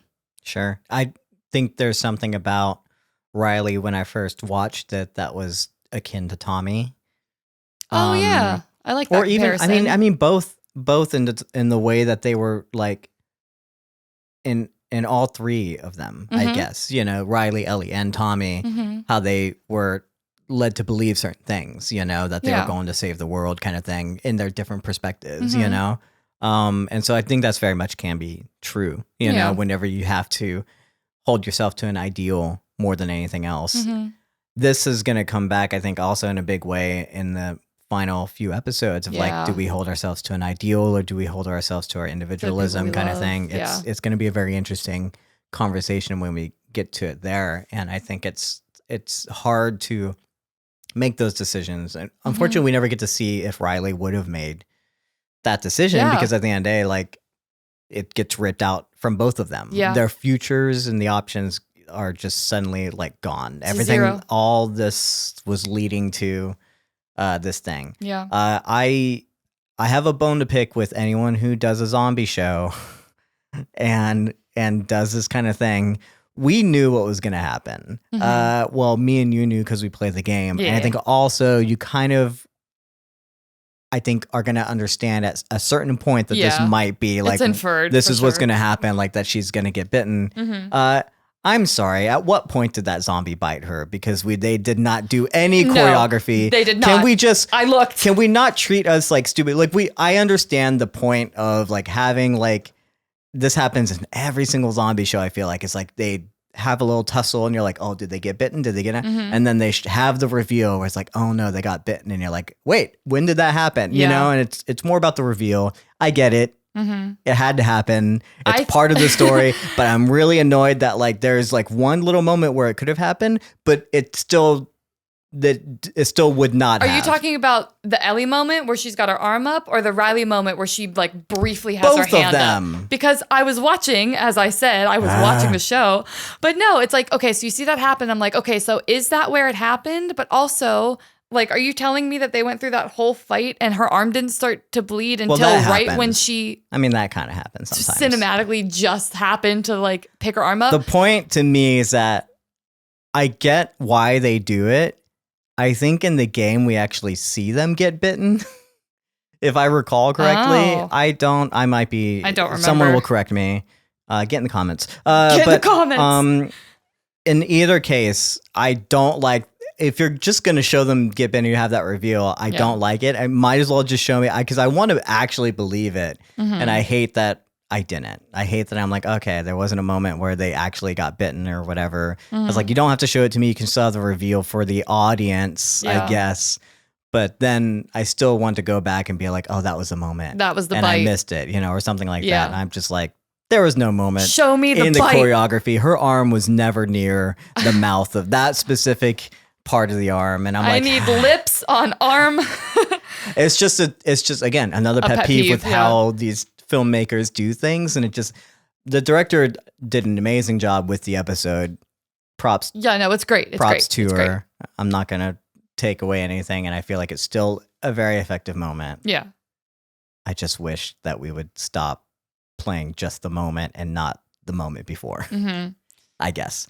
And I immediately forgave that sin as soon as Bella Ramsey delivered no, no, no, no, no.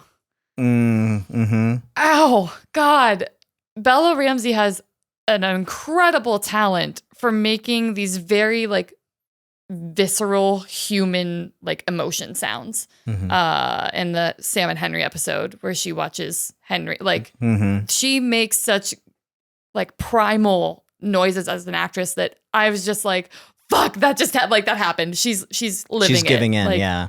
Oh my God, it's so beautiful. Shout out Bella Ramsey if you watch this. Wow, you're incredible. But that just the sound of Ellie realizing that those choices have just been plucked away from her. She doesn't know she's immune yet. No. So all she knows is that now there is no like kissing Riley. There is no playing more Mortal Kombat. There is no like fucking around and maybe getting in trouble with FEDRA. There's nothing for her. And she's not only mourning like the loss of her life, but she's mourning the loss of the connection that she just made. For sure. Sad. Yeah. And, you know, we get the line that was so beautiful in the DLC that Riley says, let's be poetic shit and move together, go forward together, or whatever it was, right? And yeah, it is kind of poetic. Lose our minds together. I'm sorry, that's what it was. Lose our minds together. And yeah, what a beautiful sentiment. If only it had happened that way. I think it's a little bit interesting how we don't get to see, because I thought we were going to. I thought we were going to delve into like what happened. You know, what I love about having this episode is, again, we talk about how this is a DLC. This is content that came after the game. I don't remember when it came out in terms of like how many years, but you could always treat it in the way that male gamers like to treat things, is they could treat it as like non-canon. They were mad about a girl that was originally just a girl is now considered gay, you know, like, queer coded or whatever it is, you know, and now the game is woke because of it, you know, and they didn't like that and stuff. But I love how inserting this DLC, this episode, smack dab in the middle of the show where it was supposed to take place in the timeline in terms of like where because we are constantly in the DLC cutting back to Joel being hurt and then her having to go through another mall, search for medicine, right? You know, and her first time at a mall. So the mall was a connection thing. Yeah. But also the point that like she's losing someone again. She doesn't want to lose someone again. That's the whole connecting tissue. Right. But this is when it's supposed to take place, quote unquote, in the timeline. And we've only ever heard about Riley.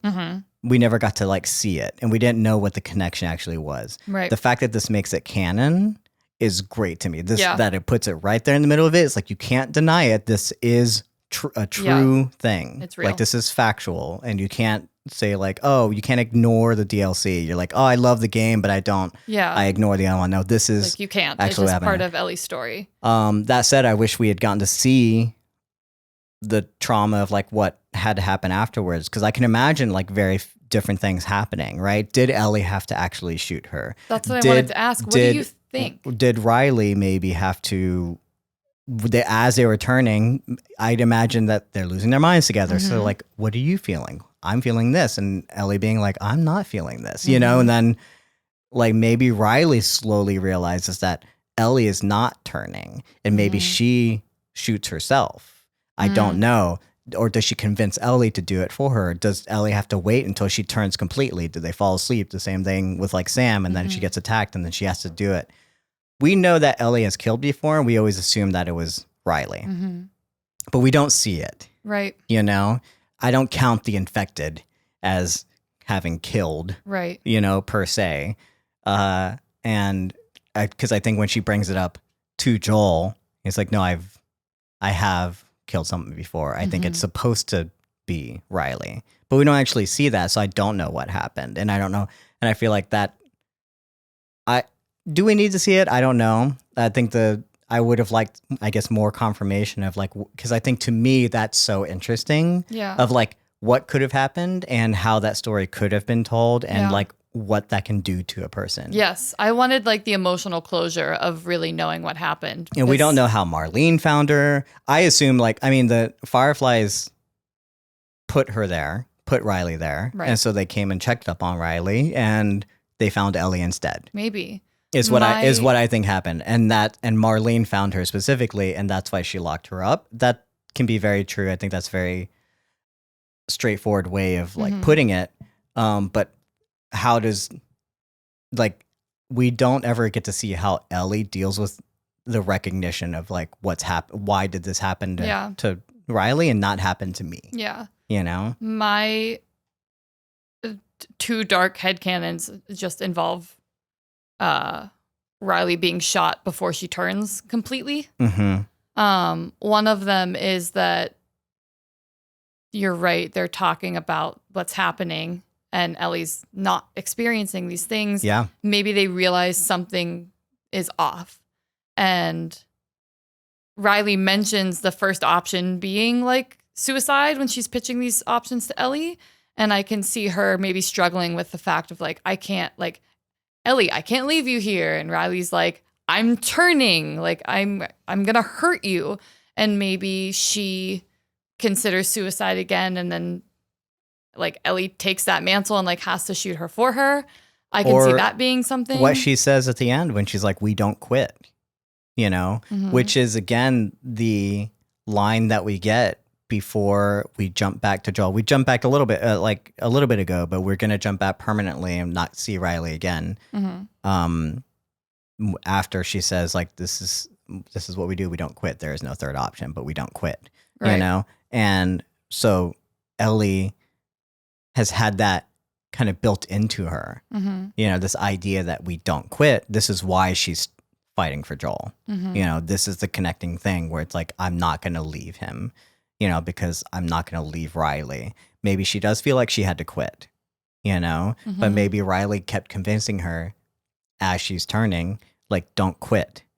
If you're still you, then continue being you. And it was that I think maybe could have pushed Ellie to pull the trigger or whatever, because it was Riley's dying wish to not quit, on life. Right. In essence. And that's why she's doing it here. That's why she's so stubborn about it, And I do. And what I love about this with Riley and why it connects to Joel so much is because even though we've seen her lose Tess, even though we've seen her lose Sam, she didn't have that much time to get to know those people. She's had incrementally more time with Riley and Joel, and this is why Joel means so much to her. Yeah, I agree with that completely. That's Anything a good tie-in. Yeah, I'm sorry. That's a good tie-in. In the DLC, the fact that the connective tissue was the mall, I think was a great way to live just in that little universe as a side game. But the fact that she does already care so deeply for Joel, and again, I think is experiencing love maybe for the first time. Riley was a romantic kind of love, and now this is a father figure type of love. I don't know. Riley has never had a parental figure. Well, maybe also Ellie's finally understanding what Riley was talking about. That sense of belonging, right? And that's what she feels here, not just a fatherly love, but this is family, right? This is the family I never had. This is the sense of belonging that Riley had all that time ago, and I didn't understand it, but now I do. And also choosing each other. Yeah. She chose Joel before he chose her, but he also chose her. And they are actively choosing each other, trading off choosing each other constantly through the series. And I think, that you're right. This is just her, the shoe is on the other foot in this scenario of now she's in this position of Joel, and she's not going to leave him, and she's not going to kill him. She's not going to let him die. She's going to save him she couldn't save Sam and couldn't save Riley. So yeah. We end the episode and she's stitching him up. Yeah. probably 15 stitches to be exact, just in honor of Bethany. We love Bethany. Sorry. He's not sorry. So yeah, Little so that's any final thoughts on the episode in general in terms of, is this everything you hoped for, Shannon? Yeah, it was. It was great. It was beautiful. The chemistry between Storm and Bella, palpable. Just A+, A+, A+ acting. Beautiful to look at. Beautiful sets. Mm-hmm. And yeah, really just puts me in my feels fast. Okay. Yeah. Well, let's go on to spoilers for next week. And next week's episode, this is your spoiler warning. If you don't want to know about this stuff, you're going to skip to a time code if you're listening to the podcast afterwards. I'm sorry, I'm also trying to figure out if you're live and you don't want to know spoilers. I guess leave. You can leave but stay in the stay in the chat. And I'll let you know when we're done and we're back and we're concluding. But also you can listen to this afterwards or whatever. But if you want to stay in for the Q&A and afterwards, we never thought about how to do this with live and a live audience. But yeah, if you don't want to be spoiled, stay in the chat. I'll let you know when we're gonna come back. That said, next week we're finally gonna get Troy Baker. Pew, pew, pew. But also more importantly, David. Which is also mad they didn't bring back Nolan North. but David. But yeah, this is gonna be such a fun episode, I think.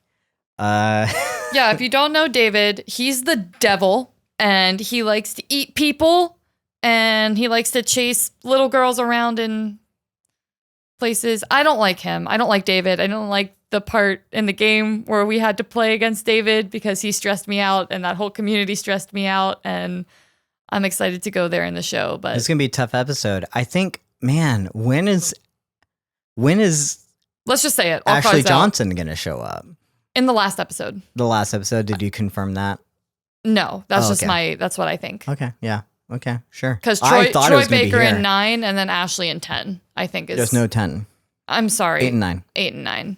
8 and 9, guys. Relax. I can't wait to see Joel go full Joel to get his baby girl back. Maximum Joel. Oh man, we're in for some trauma, and this is again showing you this is not a zombie show. This is humanity. This is like whatever. I don't know what else to say. I'm super excited because this is the penultimate episode of the series, which turns out to usually be fairly good. Yeah. I usually love the and I can't wait to see how they tackle it, because it is in the game. It's so visceral. There's so many things coming together, and again, the moment you think you have someone, then you're separated from them and having to get, and you play both as Ellie and as Joel in different portions of the game. So it is you feel everything. Yeah, you feel everything, and I'm gonna feel everything next week also. Where do you think next week's episode ends? Giraffes.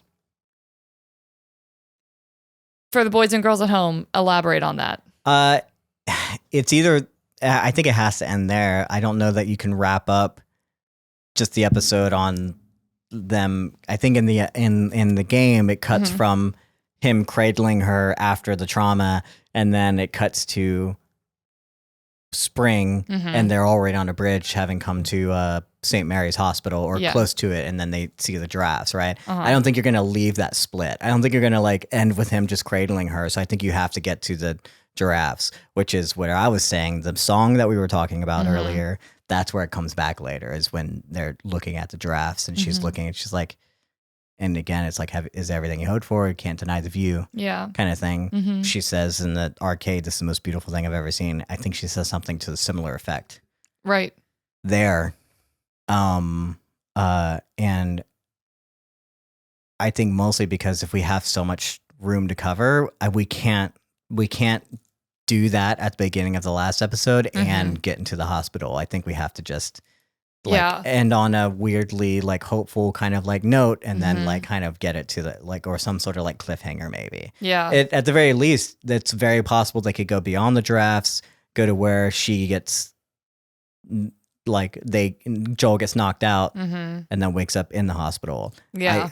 The last episode being 45 minutes is throwing know, me. I can't know. believe like there's so much. So you either fit so much into the penultimate one, or you like are condensing so much, which is fine. Like the ending is usually condensed quite a bit. Yeah. But I imagine for that to happen, it has to just be hospital. Yeah. That's it. what I was imagining as well. But I don't know, you know, kind of sucks because I feel like you could have some more moments with Marlene. And also I kind of hope they bring back the actor who played the doctor, because I can't remember his name, but I love him from Friday Night Lights and other such movies. and the fact that like he had like that little role in The Last of Us Part 2, and the fact that again we can have the same actor. We know the doctor is going to mean something later. Again, spoilers for the game if you haven't played it. If you're still here, we warned you. But that doctor is going to mean something. I want to keep that a secret in podcasts. Sure. Even when we talk about it that week. Because I think it's going to be so important for the second season to not know that. But I hope they bring back the actor regardless. Yeah. You know, because he's an actor and he's not just a voice actor, and he's still acting, and I would love to see him also reprise his role. But the fact that we could have scenes with him and Marlene, the fact that we could have more scenes between Joel and Marlene, that we have the conversation instead of Joel finding the recordings of Marlene and her, like having like the fight with herself of like, oh, now we have to do this and I have to give her the doctor, and like he finds all the notes that shows him what's actually happening, that Ellie's about to die, you know, but instead we can't just go find recordings and stuff. They haven't done that yet, and they're not going to, so we should have some scenes, but like only 45 minutes. Are we actually going to get any scenes? I don't know. It's going to be like a train rolling until the end. I kind of hope that 45 minutes is wrong and they're lying to us. I can see them. I want a much longer finale just because I'm selfish and I want it. But I can absolutely see them taking about 45 minutes in the hospital to sit with what's happening with Ellie, and Joel finding out what's happening with Ellie. And then that decision comes like right as But then, and maybe a couple more scenes of Marlene, I don't know, just to have that conversation. Because we do know that they have a conversation. Do you think they're going to have a young Abby? Maybe in the same way that they have a young Dina. Right. That's what I mean. Yeah. But also, like, do you think they will? They could. Great. I think that's possible. They've already like seeded that, and you might as well seed it, even if it's so subtle, and it needs to be subtle. Actually, I'm wondering if that's why I feel that show Ellie just feels a little more aggressive to me for some reason than game Ellie. I wonder if it's because they're like prepping the stage for season 2, just for like a little more character development, because whenever we come back to it, I'm sure we're not going to wait years to come back and film season 2. So I think maybe they're trying to. Sure. I mean, that's maybe a good question for people on Spotify to answer, like whether or not we feel like that Ellie is more aggressive. I don't know that she's showing herself to be. I feel like this is always kind of like part of her. Maybe it's just the way that it's presented. Maybe. You know, you have very limited time to show these characters, you know, whereas you had like 13 hours of, you know, the original And it's probably game. the same energy with me where I kept saying like, Joel is not thawing.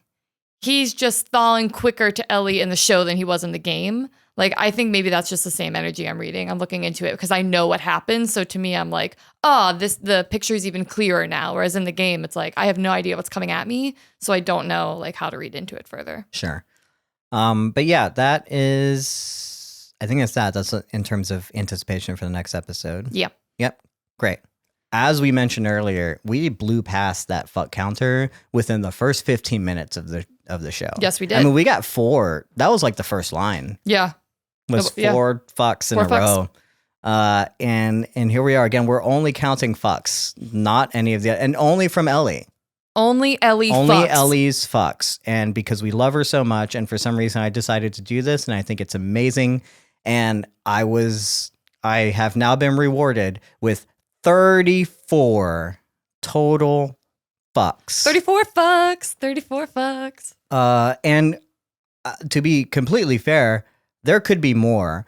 Yeah, we might have missed a few fucks. When Riley first comes in and she puts her hand over Ellie's mouth, I guarantee there's a fuck there, but we don't hear it because it's muffled. Yeah, you know, it's a muffled fuck. There's probably a fuck there. And when she's smashing shit with her baseball when she's bat, smashing things, and I don't know how many. I wrote down how many fucks were in the closed captionings and how many I heard, but the closed captioning probably didn't pick up some of those afterwards. Yeah.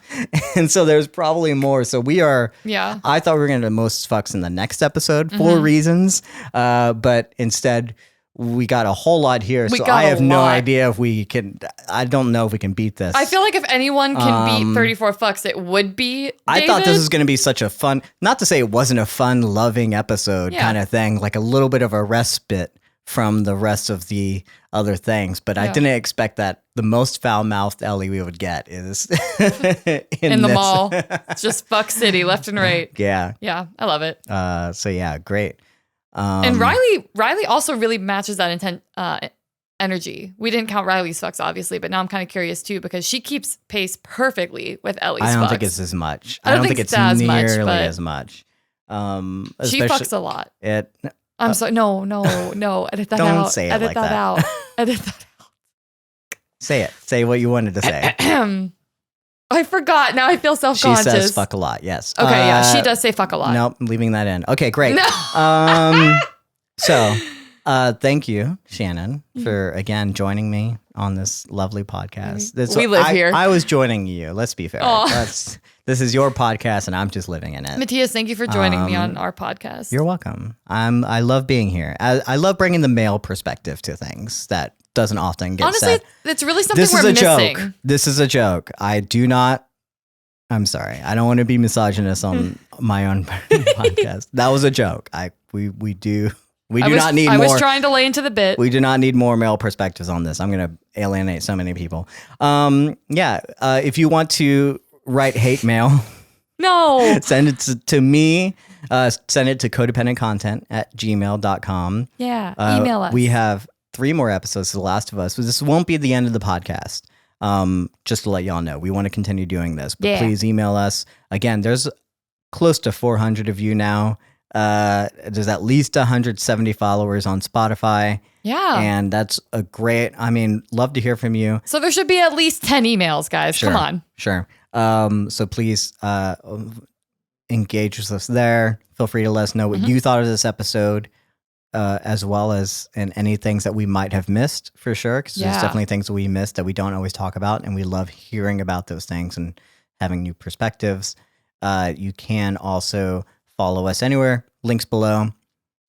Follow us on social medias, things like that. You can watch this on YouTube. You can watch this on Spotify, or you can listen to it wherever you get your podcast. So if you're on TikTok, please go do that. And we do record this live on Discord when we can. We're not always going to be able to do that, but at least now we are. And for the next 2 weeks, we are thinking about our poll this week is not going to be this. I want people to prepare though. Wait. So speaking of Discord, we had someone just ask, are y'all going to tackle season 2 of Strange New Worlds? To which I very quickly responded, OMG, I'm a huge Trekkie. Hold up, in all caps. And now we're here. So this segues perfectly into what Mattias is going to say. Yes. That is one of our shows on the docket. That was definitely one that we want to watch. And we're going to get more into why. That for sure is a certain one. We need to look up when that comes out. We're always to look up at other shows and see what's coming out. And we need to see how to fill the gap, if we want to fill the gap, things like that. Yeah. There are other shows that are going to be premiering, and we're going to put together a poll. Not this week. Next week, we're going to start polling, and we're going to figure out what do you guys want to hear from. Strange New Worlds is definitely going to happen. If that happens to be the next one, it's the next one. Great. We're there. And we're going to continue doing this. So please look on the lookout next week for that. As of now, though, you might have a question or a poll on Spotify that you can go, if I remember to do it, or if I have anything good to ask. Sometimes I don't. Sometimes I just have to rush out the episode. If you have any ideas, email me what you think the poll or the question should be. But yeah, that said, find those things. Thank you guys for listening. Thank you so much for giving us an outlet, as it were. Yeah. And for joining us every week, and for always being excited. I love seeing the comments where people are like, Yeah. I love listening to podcasts. We never expected this. No. I think mostly, again, it's Shannon. She brings a great Shush. perspective to this that no one else could have. And without her, we wouldn't be anywhere. So thank you, Shannon. Oh my God. And I think that that'll bring us to the end of this episode Yeah. and this recording. So yeah, we'll see y'all next week. Yay.